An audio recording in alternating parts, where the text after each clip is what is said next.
네, 반갑습니다. 엔터테인먼트 세션, 뉴미디어, 포털과 SNS를 넘어서 진행을 맡은 이오 스튜디오의 대표 김태웅입니다. 반갑습니다. 반갑습니다. 반갑습니다. 네, 오늘 뉴미디어라는 이제 세션이 컴업에서 마련이 돼서 전 너무 반갑고 또 이렇게 뛰어난 이제 새 스타트업과 함께 진행을 맡게 되어서 정말 기분이 좋은데요. 이제 뭐 자기 소개를 하기에 앞서서 이 새 스타트업이 지금 한 자리에 있는 게 저는 나름대로 의미가 있다고 생각을 합니다. 사실 뭐 미디어 영역에서 이제 최근 10년 동안 다양한 시도들이 이루어졌는데 좀 어느 정도 규모를 일궜다 하는 스타트업이 한국에서 많이 등장을 못하고 있었거든요.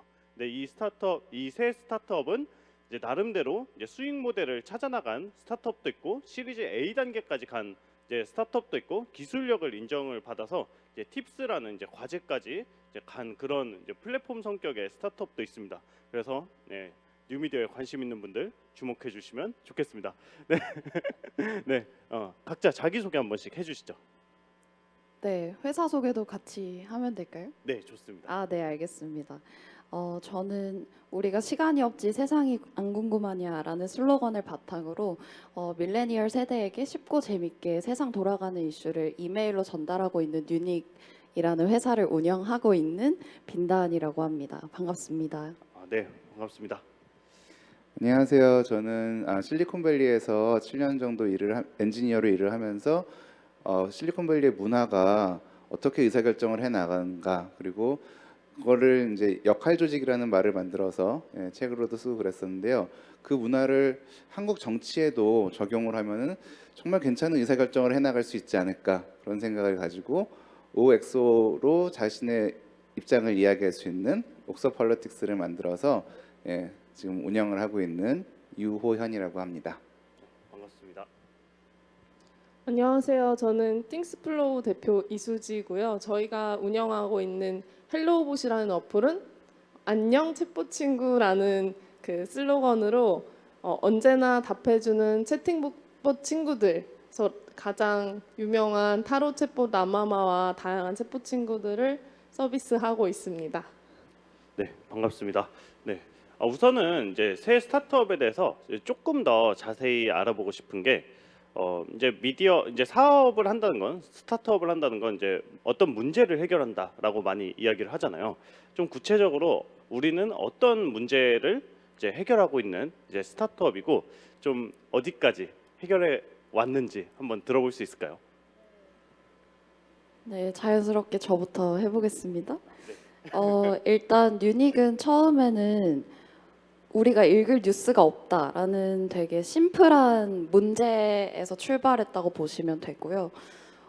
제가 제 친구들 다 되게 학력 수준도 높고 한국에서 되게 잘 교육받은 친구들임에도 불구하고 뉴스랑 멀리 지내는 걸 보면서 왜 이렇게 뉴스 안 읽어? 라고 물어봤더니 공통적으로 느끼는 페인 포인트들이 있더라고요. 뭐 재미가 너무 없다든지 UX가 안 좋다든지 너무 많아서 뭘 읽어야 될지 모르겠다든지, 그래서 그런 걸 하나하나 해결해서 이제 이메일이라는 툴로 시사 이슈를 재밌게 정리해서 보내기 시작했고요. 저희는 아까 전에 뭐 해결하려고 하는 문제 범위 중에 어디까지 왔냐? 이런 질문도 해주셨는데, 지금은 좀 기성 언론이 정의해야 하는 뉴스의 범위에 있다면 저는 저희 세대가 필요로 하는 정보의 범위는 더 넓다고 생각해요. 예를 들어서 경제 이슈도 분명히 그렇고, 혹은 라이프 스타일을 어떻게 가꿔갈 것인가에 대한 정보도 굉장히 필요하다고 생각해서 유닉의 톤앤 매너로 다른 분야까지도 좀 더 확장을 해갈 생각입니다. 네. 네, 그리고 저희는 유닉하고 좀 비슷한데요. 그냥 일반 시민들이 정치에 대해서 굉장히 어려워하고, 모든 분들이 다 유권자시잖아요. 뭐 똑똑한 사람만 유권자인 건 아니잖아요. 근데 정말 아무 생각 없이 나는 뭐 시간도 없고 굳이 알아보고 싶지도 않은데 나는 투표를 해야 되잖아요. 그럴 때 어떻게 판단을 쉽게 하실 수 있고 나를 대표할 수 있는 사람을 어떻게 잘 만나게 해드릴 수 있을까, 그 고민을 하다가 만들어졌고요. 그리고 또 그 정치적 의사결정을 하는 과정에서 어떻게 하면 싸우지 않고 합리적으로 의사결정을 할 수 있을까라고 생각을 했고요. 그리고 저희 이제 투자 과정에서 저희 투자자이신 퓨처플레이의 류중희 대표님께서 말씀해 주신 건데, 스타트업은 방금 말씀하신 것처럼 페인을 해결해 줘야 되잖아요. 고통을 해결해 주는 건데 정치는 우리에게 매일매일 엄청난 고통을 안겨주고 있는데 그걸 해결해주고 있는 스타트업이 없다. 이제 그래서 투자하신다라고 말씀하셨는데 저희한테도 그게 굉장히 큰 의미였습니다. 이게 MZ 세대들이 즐겼었는데 약간 좀 뭐 심각한 문제를 해결한다 이런 느낌보다 약간 좀 다른 종류의 답변이 나오지 않을까 생각이 되는데요. 띵스플로우 같은 경우. 아, 네. 저희는 그래도 근본적으로는 사는 게 힘들어서 그 힘든 문제를 좀 일상적인 대화로 해결을 해보자로 시작을 했고요. 이제 청년들이 고등학교 때는 입시로, 대학 가면 취준으로, 뭐 직장 생활하면 또 직장 생활 스트레스를 받고 뭐 술과 친구들로 어떻게든 푸는데 사실 혼자 있으면 되게 고독하고 그런 순간에 되게 가볍게 말을 걸 수 있고 그 말을 거는 게 또 부담스러우면 내가 타로 한 장 뽑아봐라는 그 타로와 사주와 온갖 진단들을 명분 삼아 가지고 자기의 어떤 선택이나 이야기를 하고 그 과정에서 생긴 이 복과의 그 애착, 교감 통해서 한마디 더 하소연할 수 있는 그런 서비스로 네. 살아가는 고통을 좀 가볍게 해결을 해보려고 하고 있고 하고 있습니다.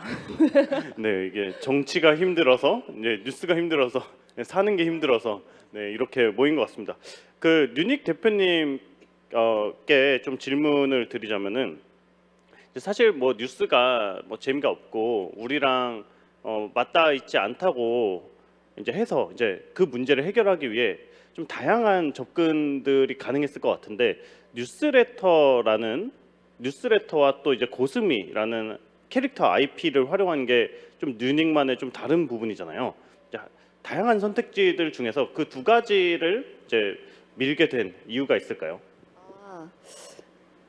일단은 이메일 같은 경우에는 저희가 처음에 시도했을 때만 해도 플레이어들이 거의 없었어요. 특히 한국에는.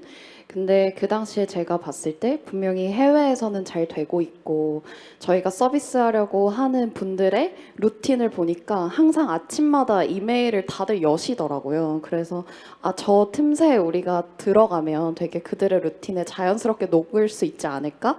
이 생각이 제일 컸고요. 그리고 그 당시에 되게 페이스북이나 인스타그램 같은 소셜미디어의 알고리즘으로 인한 피해자분들이 되게 많았어요. 그러니까 내가 그 사람한테 다이렉트로 닿을 수 있는 게 아니라 그들의 알고리즘에 의해서 판단되고 닿지 못하는 경우가 생긴다는 게 되게 불편했던 거죠. 그래서 저는 이메일도 한국에서 되게 스케일 있게 시도해 볼 수 있는 수단이라고 생각해서 처음에 선택을 하게 됐고요.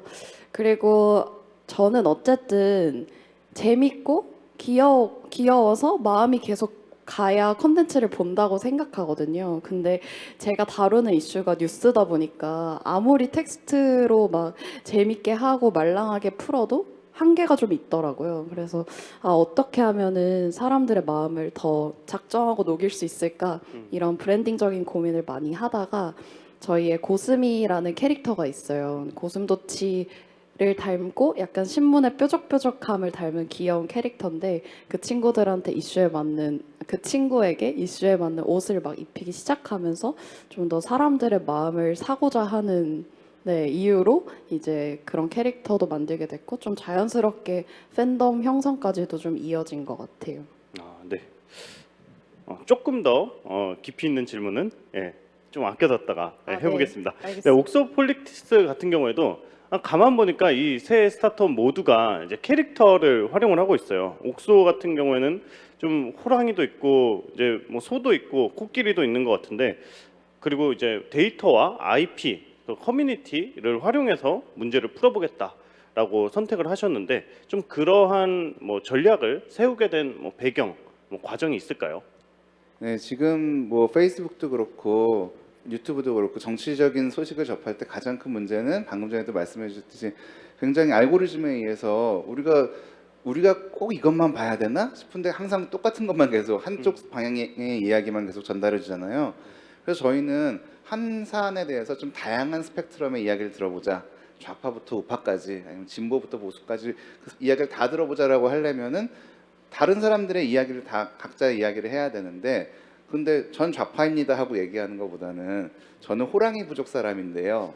저는 우파입니다가 아니라 저는 사자 부족 사람인데요. 그러면은 이제 막 서로 비난을 할 때도 저 좌파가 뭐 좀 저 진보 뭐 어쩌고 그게 아니라 저 호랑이님은 왜 그렇게 말씀을 하실까요? 이제 그런 식으로 훨씬 더 순화돼서 이야기를 할 수 있고, 그리고 저희가 OX5기 때문에 옥소인데, 그래서 메인 캐릭터를 뭘로 할까, 고수미 같은 메인 캐릭터를 뭘로 할까 하다가 옥소를 만들었어요. 그래서 이게 저의 옥소 캐릭터예요. 소인데 이게 제 얼굴을 보고 저희 디자이너가 그렸대요. 그런데 그래서 이 옥소가 같이 이제 커뮤니티 매니지먼트를 하면서 같이 성장해 나가는 것이 옥소 폴리틱스입니다. 네. 근데 사람들이 정말 나랑 성향이 다른 사람들의 의견을 궁금해할까요? 사실 저도 그게 저희 어썸션 중에 하나예요. 하이퍼서시스 중에 하나였고, 그거를 검증을 하고 싶었는데, 주로 딱 댓글창을 볼 때 여러 유저 이제 리서치를 해보면은 댓글들을 볼 때 다른 부족과 먼저 본대요. 그러니까 다른 사람들 얘기가 더 궁금한 사람들도 있고, 물론 근데 자기 쪽 사람들 얘기는 다 알잖아요 이미. 근데 쟤네들은 도대체 왜 그런 생각을 하지? 라고 할 때 지금까지의 답은 쟤네는 뭐 정치 커뮤니티 얘기를 하려면 뭐 지능이 떨어져서 뭐 굉장히 아는 게 없어서 누군가에게 호도를 당해서 가짜 뉴스에 속아서 그렇다고 생각했는데, 막상 댓글을 읽어보니까 그들만의 논리가 있고 그들만의 이유가 있고 그들만의 역사적 컨텍스트가 있고, 그래서 쟤네는 저렇구나. 내가 동의하진 않지만 내 관점과는 다르지만 쟤네는 그래서 바보여서가 아니라 그래서 그렇게 얘기하는구나. 그렇게 하면서 서로 바보, 뭐 지능 떨어지는 뭐 미친 사람 뭐 그게 아니라 완전 나랑 다른 컨텍스트와 다른 지향점을 가지고 있는 사람이 저렇게 얘기하는구나라고 서로 이해하게 되더라고요. 네. 답변 감사합니다. 띵스플로우 같은 경우에는 되게 초창기부터 봤고, 이제 저도 이제 많은 캐릭터들한테 당하기도 하고 좀 그랬었는데, 이게 AI 네, 그 인공지능에 좀 캐릭터를 입힌 접근을 이제 다양한 곳에서 하고 있는데, 이제 주로 대기업에서는 많이 하고 있죠. 이제 뭐 라인에서도 그렇고 카카오에서도 그렇고. 근데 스타트업으로서 그냥 제가 보기에는 인공지능에 캐릭터를 입혀서 좀 가장 많은 IP를 만들어 가고 있는 회사가 아닐까 싶어요. 좀 어떤 그림을 그리고 계신 건지 궁금합니다. 저희는 사실 기술 베이스로 시작하진 않아가지고 그냥 심플한 생각은 사람들이 좋아하는 컨텐츠를 저희의 캐릭터를 통해서 친근하게 서비스해서 많은 사용자들이 쓰면 거기에 데이터는 따라온다. 그 데이터가 쌓이면 그 데이터를 보고 엔지니어들은 따라온다.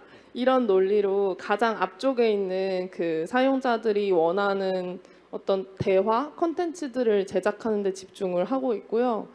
대신에 이제 그 각각의 캐릭터가 자기가 담당하는 도메인이 있어요. 그래서 뭐 라마마라는 타로를 봐주는 친구 같은 경우에는 이제 연애라는 주제로 타로를 보고, 뭐 밥이라는 친구는 스트레스나 우울증 진단을 이제 진단해 보세요 하고 뭐 스트레스나 우울에 대한 말을 걸곤 하는데, 그 각각의 도메인별로 어떻게 보면 분류해서 컨텐츠와 데이터를 쌓고 있는 거죠. 그래서 저희는 저희의 강점인 사람들이 좋아하는 컨텐츠를 만들고 또 많은 사용자들이 쓰게 하는 거, 여기에 집중해서 그런 큰 기업들에 대비해서 더 잘할 수 있는 뭐 데이터 기반의 또 컨텐츠 제작에 집중하고 있습니다. 제가 알고 있기로는 되게 린 스타트업의 표본이라고 알고 있어요. 그러니까 인공지능 스타트업이다라고 시작을 했는데, 사실 룰 베이스로 되게 간단한 룰 베이스로 사람들 인공지능이라고 할 수는 없지만 정말 이제 수작업으로 만든 재미난 캐릭터로 시작을 해서 이제 바이럴을 만들어낸 다음에 이제 좀 후천적으로 인공지능 회사가 된 이제 그런 이제 스타트업이라고 알고 있는데, 혹시 맞는지? 맞습니다. 그러니까 네. 처음에는 제가 원래 항상 하는 게 지금 할 수 있는 방법으로 하자여가지고 처음에 챗봇 그러니까 채팅형 콘텐츠로 서비스를 하다 보니까 자연스럽게 사용자들이 대화 형식으로 말을 걸기 시작했어요. 그래서 처음에 진짜 뭐 몰라 뭐 말을 배워서 올게 이런 답변만 하긴 했는데 그 시절에도 사용자의 발화 데이터들은 쌓이고 있었거든요. 그래서 그런 데이터들에 대한 응답을 처음에는 저랑 이제 팀원들이 수동으로 다 입력을 했어요. 뭐 예를 들면 이제 안녕이라고 하면 뭐라 대답한다. 사람들이 자주 하는 뭐 욕설 이렇게 얘기하면 뭐 반사 뭐 이렇게 얘기한다. 이런 것들 수동으로 학습이 아니죠. 사실 이제 노가다로 해 보니까 신기했던 게 사람들이 보트한테 하는 말이 사실 거기서 거기여가지고 그 시절에는 그게 또 대응이 일부가 되더라고요. 근데 또 일부 대응이 되면 얘가 말을 알아듣는 줄 알고 또 말을 해요. 그러니까 안녕해서 그래 안녕 이러면 너 말 알아듣는구나 하면 또 몰라 이렇게 되긴 하는데 저희가 노가다로라도 학습을 시키면서 사람들의 발화 데이터가 늘어나게 됐고 그러다 보니까 아까 제가 설명드린 것처럼 데이터를 보면 또 엔지니어 분들이 합류를 해주시고 또 이 연구에 참여를 해주시더라고요. 그렇게 하면서 후천적으로 AI 회사를 지향하고 있는 컨텐츠 회사인 상태입니다. 예, 그거 어떻게 아셨어요? 그렇게 엔지니어가 데이터를 보면은 이렇게 쭉 끌려간다는 걸 어떻게 아셨어요? 사전에 어떻게 알았냐고요? 네, 저 엔지니어로서 그게 정말 매력적이거든요. 데이터가 있으면 아, 정말 문제를 풀어보고 싶거든요. 그건 처음에 몰랐죠. 네. 그냥 나는 내가 할 수 있는 만큼 우리 팀이 할 수 있는 만큼만 하자였는데 나중에 이제 우리 머신러닝 아니면 AI 그 연구하시는 분들을 찾아가 볼까 해서 데이터를 딱 보여드렸더니 막 이런 데이터 너무 매력적이라고 하시더라고요. 그래서 이게 이 논리가 되는구나 해서 오늘 말씀드리게 네, 됐습니다. 엔지니어의 본성을 다 드러난 것 같아서 너무 네, 좋습니다. 그리고 다음으로 그 투자 유치와 좀 수익 모델에 관한 질문을 좀 드려볼게요. 사실 이게 컨텐츠를 만들어서 이제 입소문을 내는 것은 이제 컨텐츠 뭐 하는 사람들은 이제 다 잘 하는 거고, 근데 자본시장으로부터 인정을 받고 이제 투자자한테 이제 투자를 받기까지는 상당히 어려워하는 뉴미디어 스타트업들이 굉장히 많거든요. 근데 여기 계신 분들은 그래도 투자 유치까지는 각자 성공을 했으니까 일단 유닉부터 여쭤볼게요. 네. 네, 제가 알기로 이제 소풍 쪽에서 투자를 받으신 게 맞죠? 그 클럽 딜이었는데 네. 저희가 세 군데서 받았는데 리드는 500 스타트업이라고 네. 미국 벤처에서 받았습니다. 아, 그렇군요. 그 혹시 좀 투자 유치 과정을 좀 들어볼 수 있을까요? 이게 뭐 구독자는 확보를 하고 있는데 네네. 수익 모델은 어떻게 만들 거냐?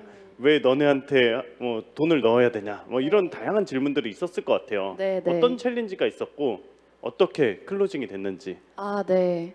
물론 이제 두 분이 더 잘 아실 것 같아요. 저는 프리 시리즈 A를 받았었고 그 말인즉슨 되게 탄탄한 수익 모델에 대한 검증보다도 너네가 가려고 하는 시장의 방향성이 어딘지 그리고 너네가 진짜 거기까지 갈 수 있을 만큼 절실한지 같은 거를 좀 더 보던 때였어요. 저희가 작년 2019년 2월부터 시작을 했었거든요. 라운드를. 그때 당시에 뉴닉의 구독자가 한 2만 명 정도 됐을 때였고 그래서 저희가 증명을 했어야 되는 것은 일단 창업자들이 왜 이 문제를 진짜 풀고 싶어하고 어디까지 매달리면서 풀 수 있는지 그래서 저희가 구독자 데이터를 어떤 식으로까지 모으고 있고 여기서 데이터라 함은 되게 팬시한 게 아니더라도 진짜 정량적으로 아니라 정성적으로 막 찾아가서 우리 이만큼이나 만났고 이 정도는 알고 있고 이런 것들을 증명을 많이 했던 것 같고요. 그리고 여기에서 너네가 어디까지 키울 수 있는 그 역량은 어디에서 오는가 같은 거에서도 컨텐츠 만드는 역량뿐만 아니라 내부에서 뭐 이런 그로스 머신을 만들어서 돌릴 것이다 이런 식으로 좀 투자자분들께 설득을 했던 것 같고요. 네, 감사하게 투자를 해주셨죠. 좀 첨예하게 이야기가 됐던 주제들은 없었나요? 뭐 뉴스레터라는 그런 이제 수단 자체에 관한 뭐 질문이라든지. 네, 저희도 그때 모습으로 판단하지 말아달라고 투자자분들께 많이 말씀을 드렸던 것 같아요. 그러니까 뉴스레터가 우리의 파이널 프로덕트가 아니라 얘는 사람들을 많이 애퀴지션 하는 툴로서 우리는 사용할 거고 분명히 우리 세대가 뉴스에 대해서 조금이나마 알고 싶어하는 니즈가 있고 여기에 모인 사람들을 데리고 우리는 또 다른 일을 할 수 있을 것이다 라는 얘기를 많이 말씀을 드렸던 것 같아서 뭐 이메일 뉴스레터의 한계라던가 그런 거는 이제 그럼 우리 앱으로 가겠다 사람 많이 모은 다음에 이런 식으로 좀 더 솔루션을 드렸던 것 같아요. 네, 좋습니다. 옥소폴리티스 같은 경우에는 좀 제가 좀 이렇게 보기에도 이게 어떻게 막 돈이 되는 거고 이게 어떤 논리로 이제 투자를 했을까 좀 궁금하기는 하거든요. 좀 투자자와 이제 이제 첫 투자를 받기까지 좀 과정과 좀 그 안에서 중점적으로 이야기가 됐던 주제들은 어떤 거였는지 들어볼 수 있을까요? 네, 저도 그게 그렇게 막 저의 뭐 미션을 가지고 이걸로 저희가 사업을 해서 이렇게 세상을 바꿔보겠습니다. 그게 아니었고요. 저는 이제 2년 동안 사이드 프로젝트로 이걸 만들어 오고 있었어요. 근데 만드는 이유는 이 실리콘밸리에서는 의사결정할 때 권위에 의존하지 않고도 안 싸우면서 계속 의사결정을 해 나가더라. 우리나라 정치에서도 이런 의사결정을 할 수 있지 않나? 이걸 할 수 있는 플랫폼을 만들면 되지 않나? 하고서는 시작을 한 건데 그런데 이제 저희는 해시드랑 퓨처플레이에서 해주셨는데 해시드의 김서준 대표님께서 오셔서 되게 재밌는데 우리도 이런 거를 원하는데 특히 김서준 대표님 같은 경우에는 지금 플랫폼 경제에서 프로토콜 경제, 좀 블록체인 베이스의 경제로 이렇게 이양하는 시점에서 정치가 거기에 맞춰서 변해줘야 되거든요. 정치가 이 가버넌스의 이슈를 어떤 중앙 권위에 의존하지 않고 다 분산해서 정말 민주적으로 정말 그 플레이어들이 거기 안에 있는 모든 사람들의 의견이 다 제대로 반영될 수 있도록 하는 그런 시스템을 만들어야 되는데 그분이 보시기에는 이게 옥소폴리틱스가 그걸 할 수 있는 가버넌스 시스템인 거예요. 디센트럴라이즈 가버넌스 시스템이고 그리고 퓨처플레이에서 보기에는 아까 말씀드린 것처럼 이 고통을 해결해주는 가장 직접적인 프로젝트를 하고 있고 그래서 저희한테 그럼 우리가 투자를 해줄 테니까 해보세요. 우리도 이걸 원해요. 그래서 나 알겠습니다. 그리고 저 열심히 만들어 보겠습니다. 그리고서는 이제 그럼 IR을 해야 되잖아요. 일단 저희는 법인이 없었어요. 사업을 할 생각이 아니었기 때문에 그래서 법인을 열심히 만들고 IR을 하는데 IR 할 때 저희는 뭐 학교나 회사에서 프레젠테이션 하듯이 저는 이렇게 멋있는 프로덕트를 만들어서 어떻게 변화할 거 시킬 것입니다. 그 얘기를 했더니 그럼 비즈니스 모델은요? 그럼 예? 이제 그렇게 됐고 그때 깨달았죠. IR은 우리가 얼마나 멋있는 프로덕트를 만드는지도 중요하지만 그거보다 2억을 투자해 주시면 200억을 돌려드리겠습니다 하는 게 그게 IR이잖아요. 인베스터랑 이야기하는 거잖아요. 그럼 그 측면은 우리가 어떻게 하지 하고 이제 고민을 하면서 굉장히 어려운 고민이었는데 그 고민을 하면서 저희가 할 수 있는 비즈니스 모델도 더 구체화되었고 그리고 또 비즈니스를 가지고 우리가 돈을 벌어야 더 프로페셔널한 레벨의 서비스를 할 수 있고 그렇게 했을 때 더 임팩트도 사용자들도 막 진짜 가난하게 만든 불편한 서비스를 쓰는 게 아니라 진짜 괜찮은 서비스를 쓸 수 있도록 저희가 도와드릴 수 있고 그래서 이 비즈니스라는 게 단순히 돈을 벌어서 뭔가 한다는 게 나쁜 게 아니고 2억을 200억으로 만드는 게 무슨 돈에 욕심이 있고 그게 아니라 진짜 제대로 임팩트를 하려면 사회에 임팩트를 주려면 이게 스케일이 있어야 되고 스케일이 있으려면 이게 필요한 연료구나 라는 거를 그제서야 IR을 시작하고 난 다음에 몇 번 실패를 하고 혼나고 난 다음에 이해를 하고 그래서 투자를 다시 시작을 해서 또 그 과정에서 만든 비즈니스 모델로 팁스에도 저희가 이런 기술로 이렇게 임팩트를 만들어낼 생각이고 이렇게 비즈니스를 만들 생각입니다 라고 해서 팁스에도 통과가 될 수 있었던 것 같아요. 네. 여기서 좀 배울 수 있는 교훈 같은 게 있다면 스타트업이 어떤 문제를 건드리느냐가 되게 중요한 것 같아요. 이게 큰 문제가 아니었으면은 그렇게까지 투자자들이 끌고 가지도 않았겠죠. 네.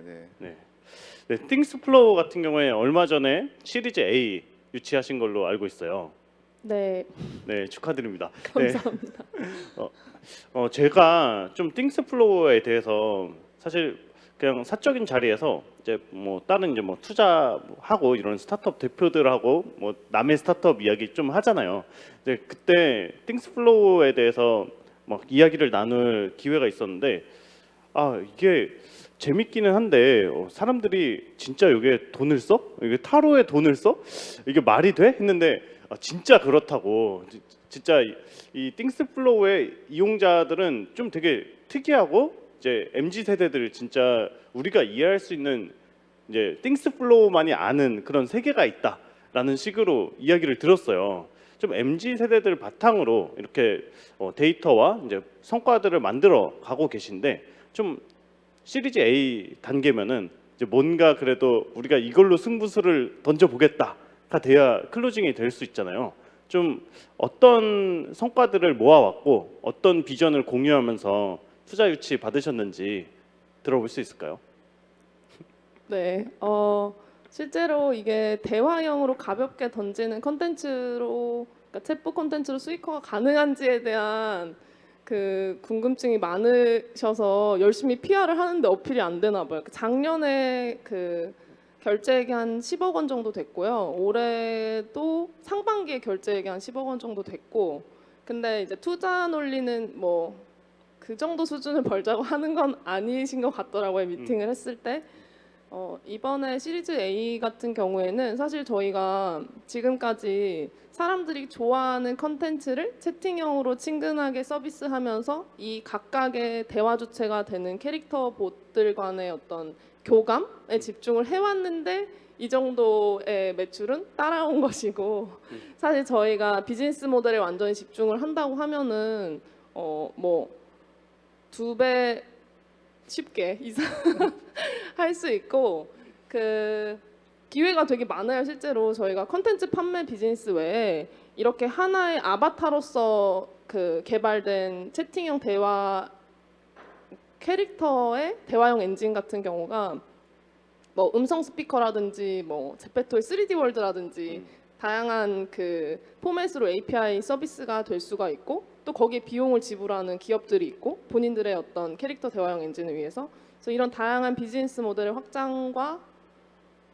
글로벌 진출을 계획해서 투자를 받았고요. 실제로 저희가 한국에서처럼 페이스북으로 테스트해서 앱 오픈하듯이 일본에서 가장 많이 쓰는 라인 메신저 통해 가지고 컨텐츠 테스트하고 한 3주 전에 일본 그 오픈해서 운영을 하고 있고요. 이제 결과로 보여드리도록 하겠습니다. 제가 궁금한 게 네. 어떤 분들이 좀 많이 쓰고 좀 아. 특이한 사용 패턴 같은 게 있나요?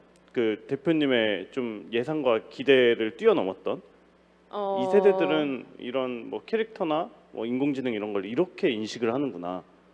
우선은 되게 그 순간순간에 트렌디한 컨텐츠들을 쓸어 와요. 처음에는 그게 이제 채팅형으로 구성돼 있다 보니까 본인들이 참여형으로 선택을 하고 말을 걸면서 이제 그렇게 되는 건데, 우선은 대중적으로 인기 있는 컨텐츠로 들어오고요. 그 중에 되게 자주 열심히 쓰시는 분들은 약간 그 시점에 마음이 힘드신 분들이 실제 평균 세션 타임이나 그 반복 사용이 많은 편이에요. 그래서 그런 걸 또 어떻게 알 수 있냐면, 예를 들면 연애 관련해서는 뭐 이별한 연애운이라는 컨텐츠 소비, 뭐 제외할 수 있을까라는 뭐 컨텐츠 소비, 이런 그 패턴이 있어요. 그래서 그런 분들이 좀 자주 사용을 해주시는 것 같고요. 뭐 결제에 있어서는 저희가 아까 말씀드린 그 결제를 해주시는 페잉 사용자들이 많진 않아요. 되게 적은 유저분들이 결제를 해주시는 상태인데, 현재는 그 분들이 저희가 인터뷰를 해봤을 때는 원래 그런 주제 온라인 컨텐츠에 지갑이 열려 계신 분들이 있어요. 그래서 그 시장이 있고요. 그래서 숫자로 보여드려도 이게 돈이 될까 하는 그 뉴미디어, 그러니까 새로운 포맷의 컨텐츠라든지 그런 게 많은데, 숫자를 보시고 잘 하고 있다 봐주시면 좋겠습니다. 네. 네, 감사합니다. 그 유닉 같은 경우에도 그 얼마 전에 거의 좀 첫 번째 이제 뭐 브랜디드 컨텐츠 이런 거야 이제 뭐 매체력이 있으니까 많이 해오셨는데, 유료 콘텐츠를 만들어서 이제 판매를 하는 걸로 꽤 많이 좀 잘 된 걸로 알고 있거든요. 근데 이게 사실 저도 콘텐츠를 하는 입장에서 우리가 접근성 높은 무료 콘텐츠를 만들다가 유료 콘텐츠 경험을 한다는 거는 정말 많은 용기와 그 결단력이 필요한 일이잖아요. 그 유료 콘텐츠 판매를 시작하게 된 계기와 그 사이클을 한번 경험하면서 좀 얻게 된 인사이트 같은 게 있다면 공유해 주실 수 있을까요? 네, 일단은 판매를 한 계기는 저희가 이제 시의성 있는 이슈를 계속 다루다 보니까 반복적인 이슈를 잘 담아서 항상 유저분들한테 베이스는 이걸 먼저 보시고 우리 이슈를 보면 좋다라고 말씀드릴 프로덕이 있으면 좋겠다고 생각했는데요. 근데 저희도 그때 우리가 광고로만 비즈니스 모델의 스트림 라인을 다 가져가기에는 좀 어렵지 않을까? B2C도 탐험을 해보고 싶다라고 해서 그러면 어떤 컨텐츠를 해볼까 하다가 그때 당시에 이제 코로나로 밀레니얼 세대의 주식 붐이 막 일고 있고 실제로 저는 그걸 기사로 보는 게 아니라 제 주변에 주식을 절대 안 할 것 같던 친구들도 막 다 주식을 시작하던 때였어요. 그래서 좀 우리 세대가 경제에 대해서 개괄할 수 있는 원오원 같은 컨텐츠를 한번 만들어 봐야겠다라고 해서 시작을 하게 됐고요. 저는 저희가 이제 판매 이틀 만에 전체 25만 명의 구독자 중에 2%가 바로 구매 전환이 됐었어요. 근데 컨텐츠가 사실 저렴하지 않았어요. 그 저렴하다는 게 넷플릭스보다도 비쌌고 넷플릭스의 월 구독료보다 비싸고 한 16,000원 정도 되는 가격이었거든요. 근데 그걸 보면서 확실히 필요한 컨텐츠 그리고 내가 좋아하는 브랜드에 대한 신뢰 그런 게 있다면 훨씬 더 주저하지 않고 뉴닉에서 기사 지금까지 쉽게 해왔으니까 이번 것도 믿음직스럽겠지라는 걸로 구매를 가장 많이 그 구매 전환을 결심한 가장 큰 계기가 그런 마음이셨던 것 같고 그리고 이제 워낙 이북이나 뭐 다른 유료 컨텐츠 결제도 사실 시장에서 한 1년 전에 비해서도 굉장히 더 활성화되고 있는 추세인 것 같아서 그런 측면에서 사람들 컨텐츠 유료로 안 봐라는 가설이 아예 흔들릴 정도로 시장이 변했다고 생각하거든요. 그래서 저희도 실제로 판매를 해보고 예상했던 수치보다 전환이 빨리 많이 되는 걸 보면서 우리 세대는 사실 필요만 하고 내가 얻을 수 있는 게 명확하다고 판단하면 전환이 되는구나 이런 생각을 많이 했죠. 네. 제가 머릿속으로 셈을 좀 해봤는데 2%에 뭐 16,000 곱하니까 상당한 금액이 나오네요. 네. 그 이후로는 이제 조금씩 더 또 조금 팔렸습니다. 네. 말씀 감사합니다. 이게 좀 얘기를 들어보니까 이제 두 스타트업이 뭐 협업을 할 수도 있겠다 이런 생각이 들었어요. 뭐 뉴스를 좀 쉽게 이렇게 전달을 했는데 밑에 이제 옥소의 이제 다양한 부족들이 이 뉴스에 대해서 사람들은 이렇게 생각을 해. 너와 다른 생각들도 있어. 뭐 이런 식으로 연결이 되면은 재밌겠다 이런 생각도 들었습니다. 네, 그래서 저희가 이제 생각하고 있는 딱 유닉을 보면서 저희가 느끼는 게 우리가 유닉의 백핸드가 되면 좋겠다. 유닉은 프론트핸드고 저희가 백핸드에서 데이터를 그럼 피드백 딱 이렇게 멋있는 뉴스를 읽었는데 너무 이해하기 쉬운데 질문도 있을 수 있고 여기서 토론도 하고 싶고 그리고 나의 입장도 이야기하고 싶고 다른 사람들은 어떻게 생각하고 있지? 통계는 어떻게 되지? 그런 질문들이 있잖아요. 그거는 저희는 이제 뭐 정치에 특화됐지만 그런 질문들을 하고 토론을 하고 채팅을 하고 그럴 수 있는 백핸드가 될 수 있겠다. 그런 생각을 저도 했어요. 오늘 말씀도 드렸고요. 라마마에 뭐 고스미가 들어갈 수도 있을 것 같고 오늘 이제 토론 연습을 해보자 하면서 오늘은 이제 호랑이랑 한번 토론을 해볼래? 이렇게 할 수도 있을 것 같고 네 그런 생각이 들었습니다.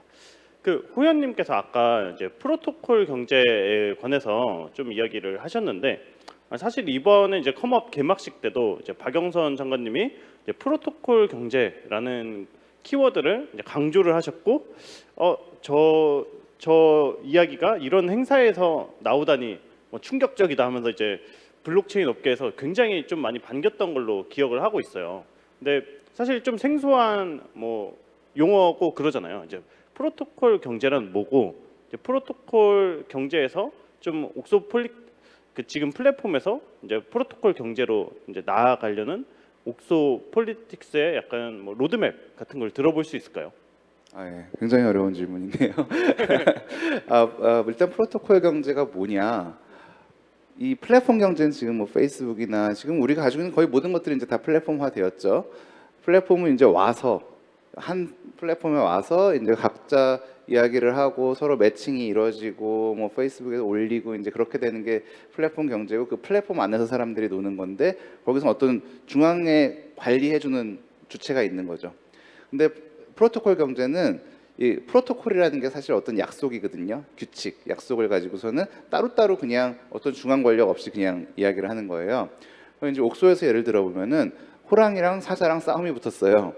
그러면 실제로 있었던 일인데 뭐 이제 그 옥소가 와서 해결해 줘야 되는 거 아니냐. 근데 이게 플랫폼이라면은 옥소가 와서 제재를 걸어야 되는 거죠. 누구는 무슨 말을 했기 때문에 뭐 퇴장 뭐 그렇게 해야 되는데, 플랫폼 경제라면은, 그러니까 프로토콜 경제라면은 일단은 각자 해결을 하시는 것이 가장 좋고, 안 그러면은 모두가 합의한, 그걸 스마트 컨트랙트라고도 할 수 있고, 모두가 합의한 규칙을 딱 만들어 놓는 거죠. 그래서 이 말 딱 하면은 자동으로 퇴장될 수 있는 규칙을 중앙에서 만드는 게 아니라 커뮤니티가 한꺼번에 같이 만드는 거죠. 그러면은 민주주의가 직접 민주주의가 되는 거잖아요. 각자가 같이 중앙에서 국회에서 법을 딱 만들어서 이대로 하세요가 아니라 같이 법을 만들어 가는 거죠. 그래서 블록체인계에서 옥소폴리틱스를 봤을 때 다양한 의견을 들을 수 있으니까, 다양한 의견을 들어서 그럼 같이 결정을 할 수 있는 거잖아요. 그러면 이게 decentralized 이제 autonomous organization이라고 해서 그 정치 스스로 통치하는, 스스로 정치 활동을 하는 집단이 될 수 있는 거죠. 커뮤니티가 될 수 있는 거죠. 그래서 그게 저희는 이제 그런 플랫폼이지만, 지금은 플랫폼이지만 점점점 그 프로토콜적인 면을 강화시켜 가고 있고, 스스로 당신들은, 여기 계신 분들은 어떤 대통령이 하는 얘기에 대해서 반응을 하는 사람들이 아니라 주권자로서 내 얘기는 이거예요. 당신의 이야기는 이거군요. 그럼 우리는 어떻게 할까요?를 같이 이야기해 나가는 그런, 지금은 플랫폼이지만 앞으로는 프로토콜이 되기를 원하는 거죠. 네, 뭐 상당히 어려운 대화였던 것 같습니다. 네, 저희가 시간이 많이 남지 않았는데 이제 뒤에 이제 백스테이지도 있으니까 이거는 뭐 회사와 관련된 질문일 수도 있고 아닌 질문일 수도 있을 것 같은데, 제 개인적으로 주목하고 있는 미디어 환경에서 일어나고 있는 이제 가장 관심 있는 변화가 있다면 어떤 게 있고, 이제 그 변화 안에서 우리는 좀 어떻게 해나갈 건지 들어볼 수 있을까요? 대표님부터 들어보고 싶어요. 예상하지 못했죠. 제가 여기부터 질문할 줄 알았는데. 네. 저희는 내부적으로 저희의 가능성을 맨날 지켜보고 있는데요. 그 포맷이 채팅형으로 서비스가 되는 게 이제 좀 보이스로 넘어가거나 그래픽이랑 결합을 해서 3D 이 아바타를 통해 가지고 그 텍스트 인터랙티브가 동작하는 그런 부분의 가능성이 있어 보인다로 보고 있고, 그래서 실제로 저희가 그 각 라마마 같은 경우에는 제페토라는 MZ세대의 아바타 3D 플랫폼에서 거기서 좌판 깔고 타로 봐주고 있어요. 그래서 저희 같은 경우는 이런 텍스트 포맷의 인터랙티브한 엔진이 새로운 매체인 어떤 3D 가상의 공간에도 서비스가 되고, 이 아바타가 거기서 또 활동할 수 있겠다. 예, 그걸 보고 있습니다. 가상세계 좌판을 까셨군요. 네. 그 유닉에서는 좀 미디어 환경이나 이제 어떤 흐름에 가장 큰 관심을 갖고 계신지랑 넥스트 스텝 들어보면서 마무리할 수 있으면 좋겠습니다. 아, 네. 관심이 있는 부분과 넥스트 스텝이 바로 연결되진 않는데요. 근데 일단 저는 관심이 좀 더 있는 것은 수진이 대표님이 말씀하셨던 것처럼 오디오? 그러니까 한국에서는 아직 팟캐스트 시장이 마치 저희가 창업할 때 뉴스레터 시장 같은 느낌이거든요. 근데 유닉이 좀 더, 오디오라는 건 저는 확실히 그 프로덕션 비용이 굉장히 적고, 그리고 사람들도 되게 편안하게 들을 수 있는 거라 유닉이 거기로 나아갈 수 있을까라는 고민을 항상 해보고 있고요. 근데 바로 다음에 넥스트 스텝은 뭐가 돼야 될까를 생각하면 그런 매체의 확장보다도 일단은 주제를 좀 넓혀가는 거, 경제라든지 혹은 라이프스타일 쪽으로 넓혀가면서 컨텐츠가 만들어지는 방식이 뉴닉이 100% 해야 된다고 생각하지 않아요. 그래서 뉴닉을 읽으시는 분들이 어떻게 다시 컨텐츠에 기여할 수 있는 구조를 만들까? 혹은 커뮤니티가 마치 컨텐츠를 자연스럽게 만드는 방향으로 흘러갈 수 있을까? 이런 고민을 좀 더 프로덕트 사이드에서는 많이 할 것 같고요. 그리고 머니타이제이션 측면에서도 말씀드렸던 것처럼 뭐 B2B뿐만 아니라 B2C에서도 좀 좋은 수치를 보여줄 수 있을까? 이런 게 저희의 다이렉트 넥스트 스텝이라고 할 수 있을 것 같아요. 뭐 경제 고스미, 뭐 리빙 고스미, 네, 뭐 네. 이렇게 나오다가 이제 읽어주는 고스미 이렇게 가겠네요. 네, 네. 그러니까 막 오디오도 사실 해외에는 되게 플랫폼 같은 오디오도 많잖아요. 그러니까 사람들이 실시간으로 막 대화를 하고 그게 그 코비드에 뭔가 딱 만나서 대화하는 경험 같은 거를 온라인 오디오로서 다시 구현할 수 있는 그래서 그런 것의 가능성이 좀 있고 한국에서 시도가 덜 되지 않았나 하는 생각을 합니다. 네. 옥소 같은 경우에는 좀 주목하고 있는 변화나 트렌드가 있을까요? 일단 큰 트렌드를 보면 지금까지 뭐 미디어라고 하면은 옛날에 뭐 KBS, MBC 같은 공중파가 있었고 점점점 개인화되는 거잖아요. 케이블들 나오고 유튜브 나오고 이제 유튜브보다 더 개인화된 채널이 나올 텐데 그거는 지금 유튜브 라이브가 보여주고 있듯이 점점 이게 개인화되면 개인화될수록 양방향이 될 수 있잖아요. 그래서 지금은 우리가 미디어 하면은 보는 거, TV에서 보고 인터넷에서 보는 걸 생각하지만 앞으로는 미디어라고 하면 내가 얘기하는 거, 그리고 나한테 또 얘기해 주는 거.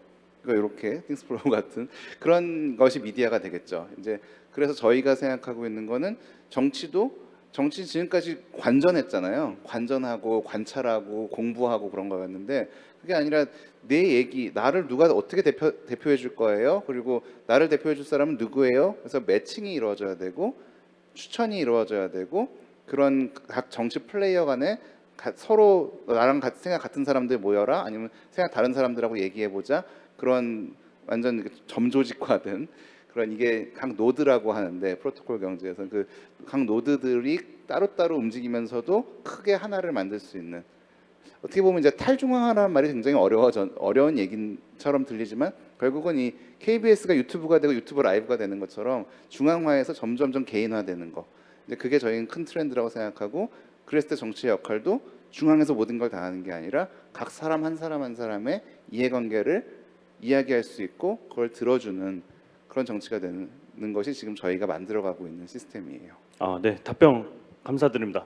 지금 시간이 다 돼가지고 마무리를 해보도록 하겠습니다. 저희 백스테이지라는 코너가 따로 마련이 되어 있다고 들었어요. 이제 거기서 좀 더 뭐 시시콜콜하고 노골적인 이야기 아니면은 여러분들의 질문 다뤄보도록 하겠습니다. 네, 출연해 주셔서 감사합니다. 감사합니다. 감사합니다.